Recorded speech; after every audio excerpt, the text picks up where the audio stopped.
मेरा ये सौभाग्य रहा है कि मुझे पूज्य राजर्षि मुनि जी के गुरु युग पुरुष कृपालवानंद जी के चरणों में बैठने का सौभाग्य मिला था। 72 में जब राष्ट्रीय स्वयंसेवक संघ के सरसंघचालक परम पूज्य गुरु जी ने अपना देह त्याग किया और उस समय पूज्य कृपालवानंद जी महाराज ने जो भाव व्यक्त किए थे, तो उसका ऋण स्वीकार करने के लिए मैं पूज्य गुरु जी के पास गया था। आयु बहुत छोटी थी, पर उन्होंने मुझे भरपूर प्यार दिया था। और बाद में 75 में एक संकट आया, देश में आपातकाल आया, इमरजेंसी आई, हर लोगों को जेल में डाला जाता था, पुलिस हमें भी खोजती थी और हम चाहते हैं कि लोकतंत्र पुनः प्रस्थापित हो, इसलिए एक जन आंदोलन खड़ा होना चाहिए। तो हम भूगर्भ में रह करके लोक शिक्षा का काम कर रहे थे, पुलिस से बच के रहना होता था। और तब मैं कुछ समय के लिए कायावरोहण गया, पूज्य गुरु जी से प्रार्थना की कि मैं इस अवस्था में हूं। उन्होंने कहा चिंता मत करो, ईश्वर के चरणों में आए हो।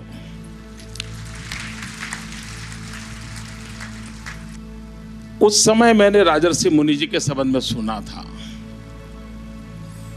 उनके पारिवारिक बैकग्राउंड के लिए सुना था, उनकी शिक्षा दीक्षा के संबंध में सुना था।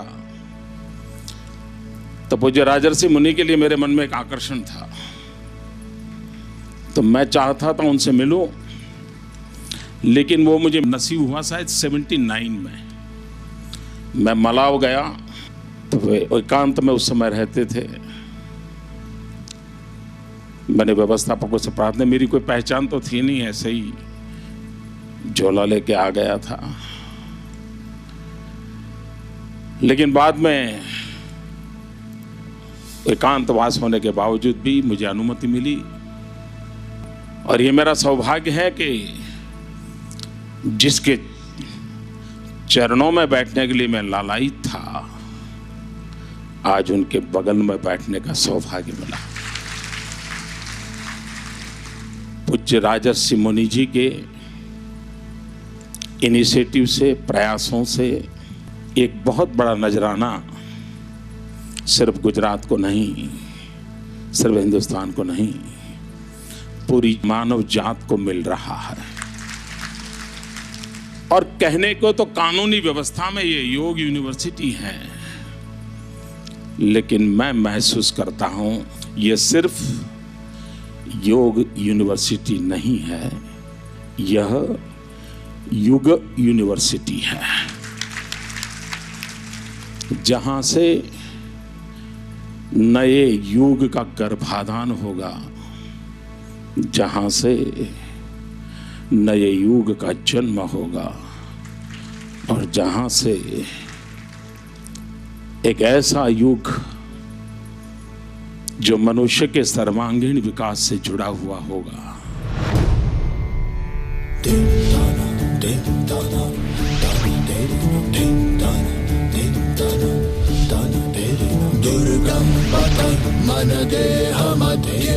शरीर और मन के बीच का पथरीला रास्ता,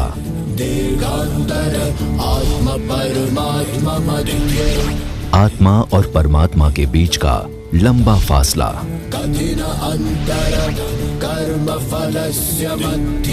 कर्म और फल के बीच का कठिन अंतर तय करने का सामर्थ्य कौन रखता है?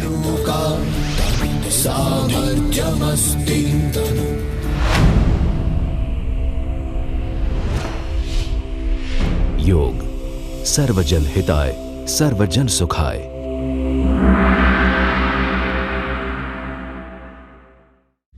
मुझे आदि शंकर की उस परंपरा में भी श्रद्धा है और योग के लिए अखंड एक निष्ठ तपस्या करने वाले परम पूज्य राजर्षि मुनि पर भी मेरी श्रद्धा है। आदि शंकर की परंपरा में अद्वैत के सिद्धांत की चर्चा है। ये अद्वैत का सिद्धांत भी एक प्रकार से योग का साकार रूप है, और मैं इसलिए कहता हूं कि योग का साकार रूप है कि जहां द्वैत नहीं है, जहां मेरे और तुम्हारे बीच में जुदाई नहीं है, जहां कर्ता और कर्म अलग नहीं है, जहां जन और जग विभक्त नहीं है, वहां जहां द्वैत नहीं है वहां अद्वैत होता है। और यही अद्वैत को पाना एक योग की प्रक्रिया है। नास्ति सांख्यं ज्ञानम नास्ति योग समं बलम तावु भावे कचर्यो तावु भाव निधनो स्मृतो। योग समान बल नहीं और सांख्य समान ज्ञान नहीं, ये कहावत उस समय प्रचलित थी जब भारत ज्ञान और विज्ञान के क्षेत्र में विश्व से आगे था। वैदिक काल से लेकर बुद्ध महावीर तक हमारे साथ रही हमारे देश की सबसे बड़ी ताकत योग, क्या आज भी है हमारी सबसे बड़ी ताकत? कोई एक युग होगा जब हमारे पूर्वजों ने कुछ नियम बनाए थे कि साधु 7 समंदर पार नहीं जाएगा। कुछ नियम होंगे, उस काल में जरूरत रही होगी शायद। दूसरी हमारी कठिनाई रही, एक कालखंड ऐसा आया, खास करके गुलामी का कालखंड, और उस समय योग ये व्यक्तिगत विषय बन गया। और फिर तो एक ऐसी अवस्था आ गई कि भाई योग ये तो बहुत बड़े योगी पुरुष ही कर सकते हैं, सामान्य मानवी का काम नहीं है। ये तो हिमालय की गिरी कंदरा में बैठे हुए हैं, लंबे लंबे बाल हो, बहुत बड़ी दाढ़ी हो, शरीर पे वस्त्र ना हो, ठंड की अनुभूति न तो होती हो, बर्फ की शीतल लहरें भी जिनको परेशान नहीं करती हो, उस अवस्था को प्राप्त करने वाले लोग होते हैं, वही योगी पुरुष योग कर सकते हैं। ये मेरा काम नहीं है, मेरा तो ज्यादा से ज्यादा काम है इस योगी पुरुष के चरणों में बैठ करके वंदन करूं और कहीं उसके आशीर्वाद से मेरी गाड़ी चल दे। यही रूप है जिसने हमारी इस महान विरासत को बहुत नुकसान किया। ये जन जन के लिए जरूरी जो विरासत थी वो कहीं न कहीं बंधनों में बंध गई। आचार विचार के साये में हम उलझ गए। योग का निरंतर प्रचार होना जरूरी था, योग का निरंतर उत्कर्ष होना जरूरी था, योग से जुड़े हुए जीवनों की सिद्धियों से लोगों को परिचित होना आवश्यक था। लेकिन इस देश पर राज करने वाले लोगों के लिए भारत का यह सामर्थ्य अगर विश्व में गया तो भारत एक शक्ति बन जाएगा। और इसलिए भारत की मूलभूत शक्ति को भारत में ही कुचल दिया जाए, उसी के षड्यंत्रों के बीच हमारी परंपरा रही और उसके कारण हम संकटों से जिए। देश आजाद हुआ और आजादी होने का मतलब था कि यहां का सत्व, यहां का तत्व, यहां का सामर्थ्य, उसको आजादी मिले। लेकिन उस गुलामी की मानसिकता ने मैंने ऐसा झकझोर के रखा था कि हम डरने लगे कहीं योग ये हमारा पुराण पंथी तो नहीं है, ये नाक पकड़ के बैठना, दुनिया कहीं हमारा मजाक तो नहीं उड़ाएगी। दुनिया उपग्रह छोड़ रही है, हम पूर्वग्रहों से जिंदगी जी रहे हैं, तो विश्व में हमारा चेहरा क्या होगा? ये दुनिया के सामने अपना चेहरा दिखाने के पागलपन में हमने अपनी इस विरासत को कम आंक दिया। ऐसा ही लगा कि योग तो हमारे काम का नहीं, हमारे विषय नहीं है ये तो। और कभी कभी तो दुर्भाग्य उसको सांप्रदायिकता के साथ भी जोड़ दिया गया। और हम ही ने हमारी इस महान परंपरा को हम कल्पना न कर सके इतना बड़ा भयंकर नुकसान किया। लेकिन इस देश का सौभाग्य था कि कृपालानंद जी महाराज जैसे संत इस धरती में जन्म लिया। आदि शंकर हो, प्रणवानंद जी हो, कृपालानंद जी, एक परंपरा है, पूरी परंपरा है, जिन्होंने योग को वैज्ञानिक ढंग से दुनिया के सामने प्रस्तुत किया। योग के प्रति अपनी आस्था इतनी अजोड़ कर दी कि उनको देखते ही किसी को लगता था इस महानता के मार्ग पर चलना पड़ेगा, मजबूर होना पड़ेगा। कुछ लोगों ने अलग से भी प्रयास किया कि व्यक्तिगत योगा को सामूहिक योगा में परिवर्तित किया। यह भी एक बहुत बड़ा योगदान है। जो हमने खोया था वो तो खजाना था। समय रहते ही हमने उसे वापस ग्रहण तो कर लिया, पर शायद उसका अर्थ बदल गया। मित्रों, कुछ लोगों को लगता है अगर पद्मासन कर लें तो उसको लगता है कि मोक्ष का रास्ता मिल गया, और इसलिए कुछ लोग आसन को ही योग मान लेते हैं और कभी कभी कहते हैं मैं योग नहीं कर सकता क्योंकि मेरा शरीर झुकता नहीं है, बैंड नहीं होता है, और तभी से उसको योग कठिन लगने लग जाता है। जो लोग सर्कस में काम करते हैं उनका शरीर तो कितना लचीला होता है, हर दिशा में मुड़ता है, रबर की तरह मुड़ता है। क्या सर्कस में काम करना हर व्यक्ति योगी है क्या? अगर शरीर रचनाओं का अंग को मोड़ना मरोड़ना यही योग होता तो सर्कस में काम करना वाला हर व्यक्ति योगी होता। लेकिन योग वह नहीं है। ज्ञान, कर्म और भक्ति, ये तीनों को संतुलित रूप में, सम्यक रूप में निर्धारित मार्ग पर ले जाने का सामर्थ्य जिसमें है वह योग है। मन, वचन और बुद्धि, इन तीनों के बीच में दुराव हो, तीनों के बीच में टकराव हो, तीनों की दिशा अलग हो तो जीवन कभी सार्थक नहीं होता है, इच्छाएं कभी परिपूर्ण नहीं हो सकती है। और मनुष्य भी भरोसे लायक तब बनता है जब मन, वचन और बुद्धि, इन तीनों के अंदर एक सायुज्य हो, संतुलन हो।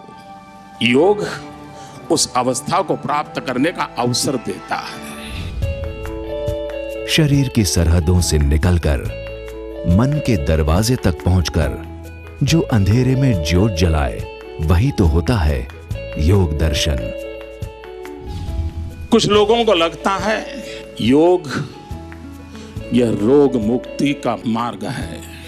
मैं कहता हूं योग भोग मुक्ति का भी मार्ग है। कभी रामकृष्ण परमदेव स्वामी विवेकानंद जी के गुरुदेव, वे कभी कभी ज्ञान और योग की बात करते थे तो बड़ी सरल कथा में कहते थे।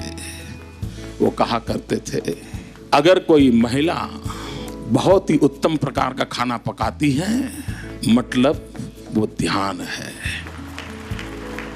और इसको समझाने के लिए वो कहते थे अगर कोई महिला घर में बेध्यान रहती है तो सप्ताह में 2 बार गैस पे रखा हुआ दूध उबलता हुआ बाहर निकल जाता है क्योंकि वो बेध्यान होती है। कभी नमक ज्यादा पड़ जाता है, कभी मिर्ची ज्यादा पड़ जाती है क्योंकि वो बेध्यान होती है। और इसलिए उत्तम रसोई पकाने वाली महिला भी ध्यान करती है। इतनी सरल भाषा में लोगों को समझाने का काम रामकृष्ण देव किया करते थे। महर्षि अरविंद ने योग को राष्ट्र शक्ति का आधार बनाया था। योगी श्री अरविंद के नाम में वो जाने गए और उन्होंने कहा था कि मैं आध्यात्मिक चेतना के माध्यम से, और वो तो वहां तक कहते थे कि मनुष्य की विकास यात्रा की पूर्णता नहीं है। अगर योग से जुड़ा हुआ मनुष्य महामानव की दिशा में प्रगति करता है और वह हम आज भले मानव देह मानव के रूप में क्यों न हो, लेकिन अगर हमारे भीतर योग हो और हम योग को समर्पित हो तो हम महामानव बनने तक की उस क्षमताओं को प्राप्त कर सकते हैं जो विराट रूपों की हम चर्चा करते हैं। चाणक्य ने भी बहुत बड़ी योग की चर्चा की है।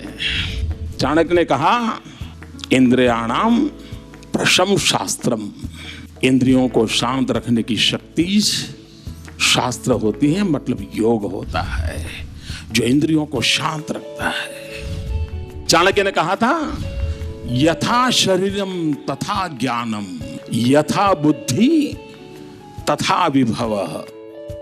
तो चाणक्य कहते थे जैसा शरीर वैसा ज्ञान, जैसी बुद्धि वैसा वैभव। मित्रों, हमारे शास्त्रों में योग के अनेक अलग अलग रूपों की चर्चा हुआ करती है। रामायण काल से इसकी चर्चा ही है और कहा गया है योगा मन प्रशमनः उपायः। मन को नियंत्रित करके शांत रखने का उपाय ही योग है। और हम सब उद्विग्न अवस्था से जीने से बचने के लिए मुक्ति का जब रास्ता ढूंढते हैं तो हम भी योग की तलाश में चले जाते हैं। हमारे शास्त्रों ने कहा था सवनवत समत्वम योग उच्चते। जहां मन का समत्व होता है, उतार चढ़ाव नहीं है, भाव नहीं है, ठहराव नहीं है, मन का समत्व, इसे योग माना गया। मुझे आज भारत के पूर्व प्रधानमंत्री श्रीमान अटल बिहारी वाजपेयी जी की कविता के शब्द, मैं मानता हूं एक राजनेता ने योग की परिभाषा कैसी कर सकता है, इसका बड़ा उत्तम नमूना है। क्योंकि राजनेता है, राजनीति से जुड़ा है, चुनाव है, उठापटक है, जय और पराजय है, उसमें से योग ढूंढने का काम कैसे होता है। अटल जी ने अपने काव्य में लिखा है, क्या हार में क्या जीत में, किंचित नहीं भयभीत में, कर्तव्य पथ पर जो मिले, यह भी सही वह भी सही। मैं मानता हूं राजनीतिक जीवन को जीते जीते भी योग की अनुभूति की जा सकती है, योग का साक्षात्कार किया जा सकता है और योग का प्रकटीकरण भी किया जा सकता है। और तभी तो अंतर मन से, हृदय की गहराई से आवाज निकलती है, क्या जीत में क्या हार में। तभी तो आवाज निकलती है, कर्तव्य पथ पर जो मिले, यह भी सही वह भी सही। यही तो है जो योग हमें सिखाता है। जैसे ध्यान के माध्यम से कर्म ही योग बन जाता है, वैसे ही एक साधारण इंसान भी ध्यान के जरिए कर्म योगी बन सकता है। मैं मेरे नगर वड़नगर से कभी कभी ट्रेन के अंदर विसनगर जाया करता था। एक 12-15 साल का किशोर जिसको पोलियो हुआ था, कमर के नीचे का शरीर काम नहीं कर रहा था, वो मुश्किल से ट्रेन के अंदर चढ़ गया। उस गंदे कपड़े थे, भिक्षुक जैसा लगता था, लेकिन वो भीख नहीं मांगता था और हर किसी के पास जाकर के वो रिक्वेस्ट करता था मुझे बूट पॉलिश करने के लिए दीजिए। और उस समय 10-15 पैसे में बूट पॉलिश होती थी और लोग कभी दया भाव के कारण, कभी करुणा के भाव के कारण उससे अपना जूतों की पॉलिश करवाते होंगे। लेकिन मैंने देखा पॉलिश वाले करने वाले बहुत देखे थे, लेकिन इस बच्चे की तरफ मेरा ध्यान गया। मैं देख रहा था क्या कर रहा है। उसने क्या किया, अपने गंदे टूटे फूले झोले में से उस दिन का टाइम्स ऑफ इंडिया निकाला और उस पर लिखा था, ग्राहक के प्रति उसने लिखा था कि आज का दिन बहुत ही शुभ हो, आपकी यात्रा शुभ हो, आपके सारे काम सिद्ध हो। अंग्रेजी में उसने एक छोटा वाक्य लिखा था। और जैसे ही उसने जूते दिए पॉलिश करने के लिए, तो इसने उनके हाथ में टाइम्स ऑफ इंडिया पकड़ा दिया। उस ग्राहक को भी लगा कि 10 पैसे में पॉलिश हो रही है और 1 रुपये का अखबार पढ़ने को मिल जाता है। इस घटना को मैं देख रहा था तो मैंने उस बालक को पूछा, मैंने कहा भाई तुम हो कौन? बोले मैं कर्नाटक का हूं, कोई परिवार में है नहीं, मेरी शरीर की हालत अच्छी नहीं है, लेकिन मैं सम्मान से जीना चाहता हूं, इसलिए मैं यहां पहुंच गया हूं, करते करते काम कर रहा हूं। और बोले मैं लोगों की सबसे अधिक सेवा करना चाहता हूं। बोले हर दिन सुबह एक टाइम्स ऑफ इंडिया खरीद लेता हूं और दिन भर में 25-30 लोगों की जब पॉलिश करता हूं, 5 मिनट 7 मिनट पॉलिश करता हूं, उतनी देर वो अखबार पढ़ लेते हैं और मुझे आशीर्वाद भी देते हैं, पैसे भी देते हैं। मैंने इस दृश्य को देखा तब मुझे गीता पूरी तरह समझ आ गई। मुझे लगा इसको कहते हैं योग कर्मसु कौशलम। पॉलिश करने वाले काम को उसने योग बना करके जिस प्रकार से उसमें प्रोफेशनलिज्म ला करके काम किया था, और यही तो योग कर्मसु कौशलम है, जो जिंदगी को जोड़ देता है, कार्य में जीवन को झोंक देता है। वो यौगिक अवस्था को प्राप्त करके जीवन में एक अद्भुत अनुभूति का एहसास करता है। उच्यते अनेन इति योग कर्मसु कौशलम। कोई कंप्यूटर ऑपरेटर होगा, वो भी अपनी उंगलियों के कमाल से काम करता है। कोई टाइपराइटर को हैंडल करने वाला होगा, टाइपिस्ट होगा, तो वो भी अपनी उंगली से दिन भर काम करता है और रात को रोजी रोटी कमाता है। और एक सितार बजाने वाला आता है, वह भी अपनी उंगली को का ही कमाल करता है और अपना जीवन गुजार करता है। लेकिन एक टाइप करने वाले व्यक्ति को, एक कंप्यूटर ऑपरेट करने वाले व्यक्ति को 50 साल की उम्र में देखते हैं, 60 साल की उम्र में देखते हैं, लगता है ये मरा हुआ क्यों जी रहा है, इसके चेहरे पर चेतना क्यों नहीं है, ये ऐसे क्यों जिंदगी गुजार रहा है। और एक 80 साल के सितार वादक को देखें, जिसने भी जिंदगी भर उंगलियां ही चलाई हैं, उसमें उसको देखते ही एक नवचेतना की अनुभूति है। क्यों? क्योंकि वो जब उंगली चलाता था तब योग करता था, वो एक टाइपिस्ट उंगली चलाता था तब नौकरी करता था। जो जीवात्मा को परमात्मा के साथ जोड़ता है, जो जीव को शिव के साथ जोड़ता है, वह योग है।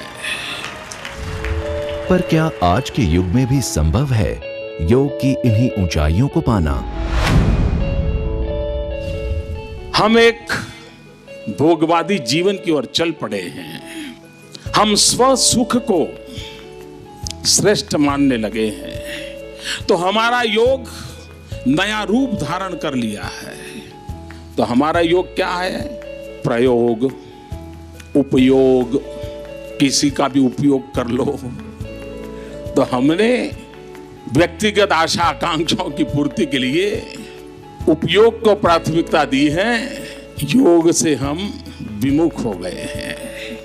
हमारे प्रयत्नों से नहीं, लेकिन विश्व भर में मानव मन इतना क्षुब्ध है, परेशान है, वो शांति की तलाश में है। उसे वैभव सुख नहीं दे रहा है, उसे शांति चाहिए, उसको चैन चाहिए। हम मटेरियलिस्टिक वर्ल्ड से कुछ रुकने की संभावनाएं बहुत कम दिखती है, और नहीं आज कोई ताकत पूरे समाज को मटेरियलिस्टिक अप्रोच से बाहर निकाल सके। 5, 50, 100, 1000, लाख, 2 लाख मनुष्यों को शायद निकाल सकते हैं, पूरी समाज व्यवस्था को नहीं निकाल सकते। और तब जाकर के हर समाज में एक नई विधा को विकसित करना जरूरी होता है। मित्रों, वो दिन दूर नहीं होगा, सारे विश्व में स्कूल हो, कॉलेज हो, व्यापार हो, कारखाना हो, खेती हो, कुछ भी हो, हर एक में स्ट्रेस मैनेजमेंट के एक्सपर्ट्स, एक नया प्रोफेशन आ रहा है। और आप देखना, हर लोग अपने परफॉर्मेंस को सुधारने के लिए स्ट्रेस मैनेजमेंट को इनबिल्ट अपनी व्यवस्था में स्वीकार करेंगे। अखबार में भी शाम को एडिटोरियल बोर्ड बैठता होगा, तो वो दिन दूर नहीं होगा कि एडिटोरियल बोर्ड की मीटिंग होने से पहले 10 मिनट योगा प्राणायाम का काम करके, स्ट्रेस मैनेजमेंट करके वो लिखें, वो दिन आएगा। डॉक्टर ऑपरेशन करने से पहले स्ट्रेस मैनेजमेंट का 10 मिनट का अपना प्रयोग करके फिर अपना काम शुरू करेगा, वो दिन आने वाला है। जो छोटे बच्चे स्कूल में फेल हो जाने के कारण आत्महत्या की ओर चले जाते हैं, डिप्रेशन की ओर चले जाते हैं, जिंदगी में कुछ भी बुरा हुआ तो डिप्रेशन आ जाता है, और ये सिर्फ पश्चिम की दुनिया को आता है ऐसा नहीं, ये बुराइयां हमारे यहाँ भी आ रही है। पहले तो हम एक जॉइंट फैमिली में थे, एक बृहद परिवार होता था, और स्ट्रेस मैनेजमेंट का एक बहुत बड़ा नेचुरल मैकेनिज्म हमारी सोशल व्यवस्था में था। अगर बच्चा बेचैन है तो कभी दादी ठीक कर लेती है, कभी दादा ठीक करते हैं, कभी चाचा ठीक करते हैं, कभी मौसी ठीक कर लेती है, और उसके स्ट्रेस को रिलीज होने की व्यवस्था रहती थी। आज सब दूर माइक्रो फैमिली हो रहे हैं। माइक्रो फैमिली में भी पत्नी नौकरी पे चली जा रही है, पति नौकरी पर चल जा रहा है, बच्चे का स्ट्रेस बढ़ता जा रहा है, और 12-15 साल की उम्र में आते आते बंदूक उठाने का मन करता है, कभी खुद को मारने के लिए, कभी किसी और को मारने के लिए। समाज इस दिशा में जा रहा है। आज भी आप 10 बालकों को लेकर के खिलौने की दुकान में चले जाइए और उन 10 बालकों को कहिए कि खिलौना लीजिए, पसंद कीजिए। मित्रों, एक अध्ययन कहता है कि 10 में से 8 बालक खिलौने के रूप में, अगर वहां AK-47 पड़ी है तो उसको लेना पसंद करते हैं, पिस्तौल पड़ी है तो पसंद करते हैं। अगर बाल मन के अंदर ये हिंसा का भाव भर गया है तो समाज व्यवस्था कहाँ बनेगी, उसको कौन बचाएगा, कौन रोकेगा। और तब जाकर के आने वाले दिनों में ये स्ट्रेस मैनेजमेंट शब्द के भीतर पूरी योग कल्चर, योग यूनिवर्सिटी, योग विद्या ये जीवन में प्रवेश करने वाली है कि मैं एक कॉमर्शियल एंगल से कहूं तो मैं साफ देख रहा हूं। योग बीते युग की ही नहीं, आने वाले युग की भी जरूरत है। वैदिक ज्ञान और आधुनिक विज्ञान के पुनः मिलन का ये एक सुनहरा अवसर है। चक्र के विज्ञान के जरिए वैश्विक फलक तक पहुंचने का विशाल मार्ग है। मित्रों, इन दिनों पश्चिम ने खोज की है। वो खोज ये है कि आज सॉफ्टवेयर के माध्यम से, एक प्रोग्राम के माध्यम से अगर सुबह ब्रह्म मुहूर्त में आपके शरीर पर वो सारे साधन लगा करके वो जांच सकते हैं कि आपके ये जो चक्र हैं वो संतुलित अवस्था में है कि नहीं है। दुनिया के श्रेष्ठ जाने माने लोगों का उन्होंने सारा डाटा कलेक्ट किया है। बड़े भयानक में भयानक जो गुंडे लोग होते हैं, जेलों में पड़े हैं, क्रिमिनल एक्ट करना ही उनके डीएनए में है, उनके टेस्ट किए हैं। बड़े बड़े राजनेताओं के किए हैं, योगियों के, त्यागियों के, तपस्वियों के किए हैं। दुरावस्था में जिंदगी जीने के लिए मजबूर, आर्थिक संतुलन के लिए मेहनत करने वाले मजदूर के भी किए हैं। विश्व के हर समाज का किया है। उस पर इन दिनों रिसर्च चल रहा है। मित्रों, इस योग की हमारे पूर्वजों ने हमें जो विज्ञान दिया है वो दिन दूर नहीं है कि पूरा मेडिकल साइंस करवट बदल देगा। हम देखते हैं कि पुराने जमाने में जब हम भी, हमारे यहाँ कोई संत महात्मा की फोटो हुआ करती थी, कोई भगवान की फोटो हुआ करती थी, तो उसके माथे के आसपास एक बहुत बड़ा तेजो वलय उसका पेंटिंग हुआ करता था। कोई ऐसा महापुरुष नहीं होगा, संत पुरुष नहीं होगा जिसके चित्र में पीछे तेजो वलय का प्रिंटिंग किया ना होगा। कभी कभी लोग मानते थे ये तो एक शोबाजी है, एक शायद एक आर्ट वर्क है। मित्रों, विज्ञान ने स्वीकार किया है कि शरीर के चारों तरफ, हर अंग के चारों तरफ एक ऑरा होता है। अगर उस ऑरा के माध्यम से हम चाहें तो व्यक्ति को 20 साल के बाद किस प्रकार की शरीर में कमियों की संभावना है उस ऑरा से तय किया जा सकता है। और जापान ने, एक साइंटिस्ट ने एक कैमरा की खोज की है, उसको किलियन फोटोग्राफी कहते हैं। और मैंने जब पहली बार जीवन में किलियन फोटोग्राफी के लिए जो कैमरा उपयोग होता है उसको देखने गया था मैं, तब उसकी साइज हुआ करती थी वॉशिंग मशीन की साइज का कैमरा हुआ करता था। और मैं गया था योगा की ट्रेनिंग के लिए एक स्थान पे, 40 दिन मुझे वहां रहना था। मैं बहुत मेरे पुराने समय की बातें कर रहा हूं आपके साथ। और उन्होंने मुझे कहा कि 40 दिन में आपका योगा का जो कुछ भी होगा उसके पूर्व हम आपके ऑरा की फोटोग्राफी करना चाहते हैं। मैंने कहा मुझे खुशी होगी। मैं थोड़ा बहुत किताबों से इन विषयों को मैंने पढ़ा था, जाना था। तो उन्होंने उस वॉशिंग मशीन जैसे इतने बड़े कैमरा पर मेरा अंगूठा रखा और उस पर मुश्किल से 5-7 सेंटीमीटर का ऑरा था। उसकी फोटो निकाली, उस फोटो को रखा। 40 दिन के बाद जब मेरा वो पूरा ट्रेनिंग पूरा हुआ तो फिर वो मुझे कहा गया कि आपको जाने से पहले फिर से एक बार आपका ऑरा का फोटो निकालेंगे। और मित्रों, मैं अपने अनुभव से बताता हूँ कि इस मेरी 40 दिन की ट्रेनिंग के पहले जब मैंने ऑरा निकाला तो मुश्किल से 5-7 सेंटीमीटर का ऑरा था। और 40 दिन के बाद जब उसी अंगूठे का ऑरा निकाला तो पूरे उस कैमरा के बाहर ऑरा चला गया। ये योग का सामर्थ्य है जी। 40 दिन के भीतर भीतर इसकी अनुभूति हो जाती है। तो हमारे यहाँ एक कहावत है गुजराती में, अन्न एवो ओडकार। वो सिर्फ भोजन की तारीफ करने के लिए नहीं है, जीवन में उसका स्थान क्या है उसको सरल भाषा में हमारे पूर्वजों ने एक कहावत के रूप में रखा है, अन्न एवो ओडकार। हमारे यहाँ अन्नमय कोश, मनोमय कोश, ज्ञानमय कोश, प्राणमय कोश, प्रज्ञामय कोश, इन 5 कोश की चर्चा होती है। और यही हमारी जीवनचर्या, दिनचर्या, खान पान, विचार, आचार, पठन पाठन, इन सब से एक ऑरा तैयार होता है। हम गर्भ में होते हैं तभी ऑरा तैयार होना शुरू होता है। बालक भी जन्म के समय एक ऑरा के साथ निकलता है और आगे चल करके उसकी आदतों के अनुसार वो ऑरा शेप लेता है। और आज विज्ञान कहता है कि आपकी बीमारी तय करने के लिए कोई पैथोलॉजिक लेबोरेटरी तक जाने की जरूरत नहीं पड़ेगी। ऑरा से तय होगा कि आप में ये कमी है, ऑरा से तय होगा इतने समय के बाद ये कमी आएगी, और ऑरा से तय होगा कि आप अगर इन 10 साल के अंदर इस प्रकार की हैबिट चेंज करें तो आपका ज्ञानमय कोष, प्राणमय कोष, अन्नमय कोष, प्रज्ञामय कोष ये सब परिवर्तित होगा और आप उससे बच सकते हैं। मित्रों, योग का विज्ञान इतना साइंटिफिकली अब स्वीकृत हो रहा है। जब यह स्वीकृत हो रहा है तब उसको वैज्ञानिक रूप में स्वीकार करके हम जीवन का हिस्सा कैसे बनाएं, हमारे और योग के बीच अद्वैत न रहे, हर हमारे जीवन की क्रिया प्रक्रिया स्वयं अपने आप में एक योग बन जाए।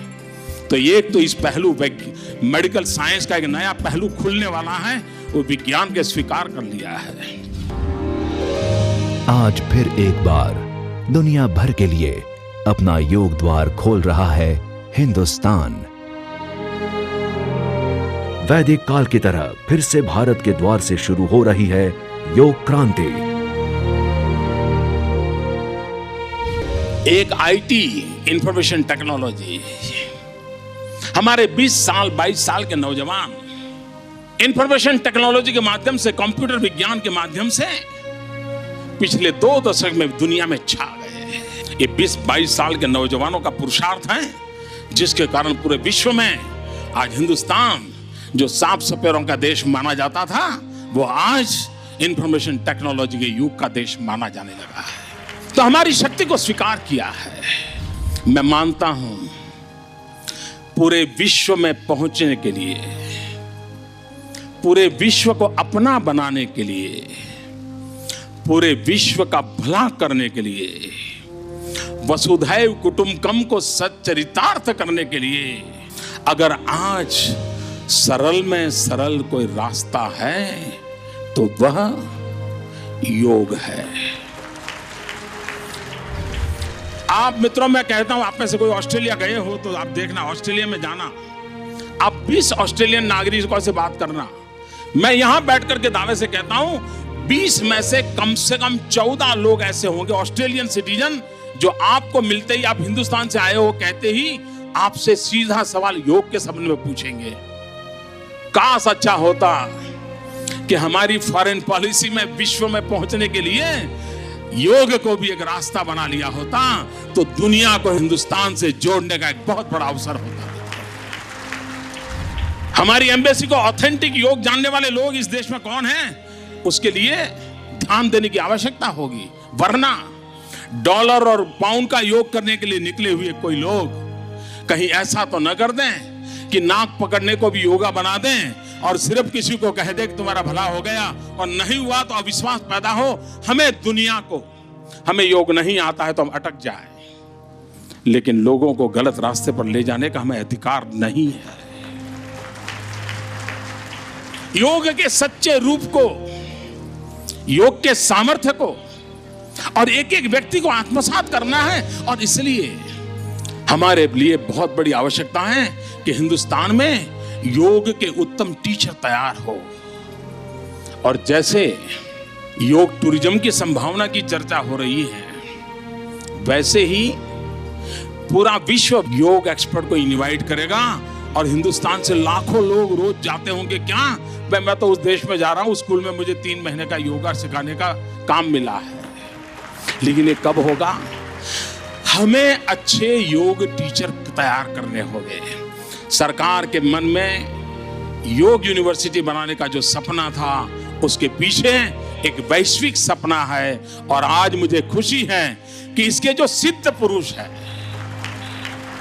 इसके एक समर्पित पुरुष है जिसने जीवन में योग को अपनाया है, ऐसा नहीं है, जिसने योग को समाज में निरूपित करने के लिए जीवन खपा दिया है। ऐसे परम पूज्य राजर्षि मुनि जी के नेतृत्व में एक महान कार्य की ओर हम आगे बढ़ रहे हैं।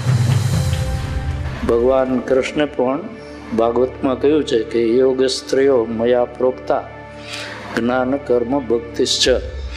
3 પ્રકારનો યોગ મેં કહ્યો છે, જ્ઞાન, કર્મ અને ભક્તિ.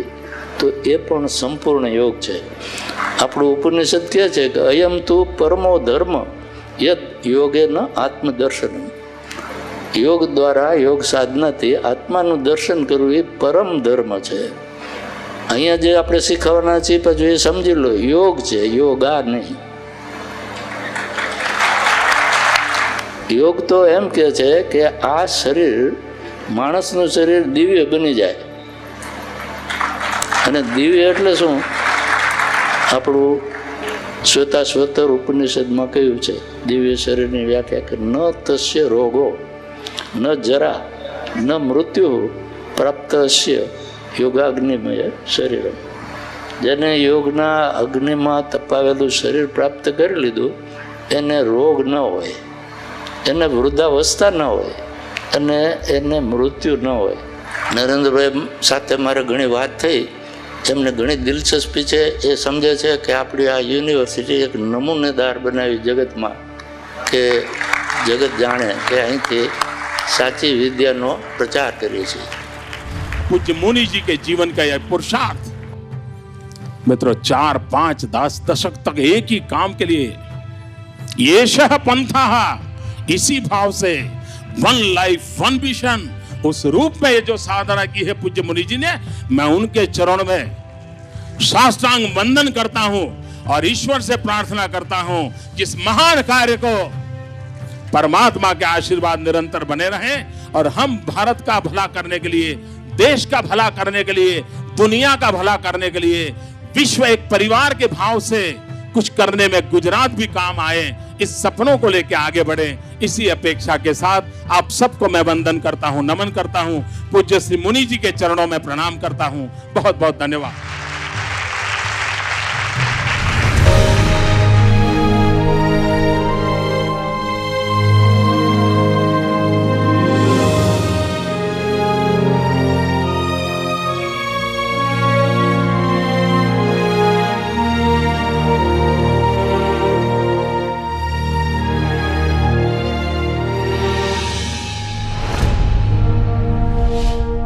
योग सर्वजन हिताय सर्वजन सुखाय.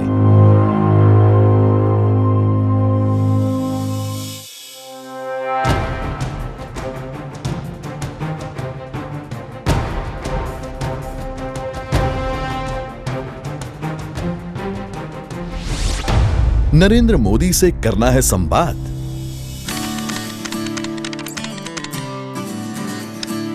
अब आप सीधा संवाद कर सकते हैं भारत के लोकप्रिय नेता के साथ. लॉग ऑन करें www.narendramodi.in पर और आप उनसे डायरेक्ट कांटेक्ट कर सकते हैं सोशल नेटवर्किंग के अनगिनत ऑप्शंस के जरिए.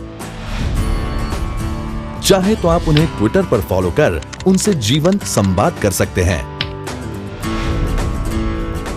या उनके फेसबुक पेज को लाइक कर अपने विचारों का आदान प्रदान भी कर सकते हैं या YouTube पर उनकी चैनल को सब्सक्राइब कर उनके भाषण सुन सकते हैं. इतना ही नहीं, आप Google Plus, Flickr, Tumblr, StumbleUpon और पिंटरेस्ट से भी उनकी जानकारी पाएं. उनकी वेबसाइट पर मेन्यू बार में लगे इंटरैक्ट बटन के जरिए आप नरेंद्र मोदी को संदेश भी लिख सकते हैं. इतना ही नहीं, आप Narendra Modi mobile app download करके चलते फिरते अपने आईफोन, आईपैड एवं एंड्रॉइड पर भी उनसे सीधा संपर्क बना सकते हैं इस एक वेबसाइट के जरिए. लॉग ऑन करें www.narendramodi.in पर. Happy connecting.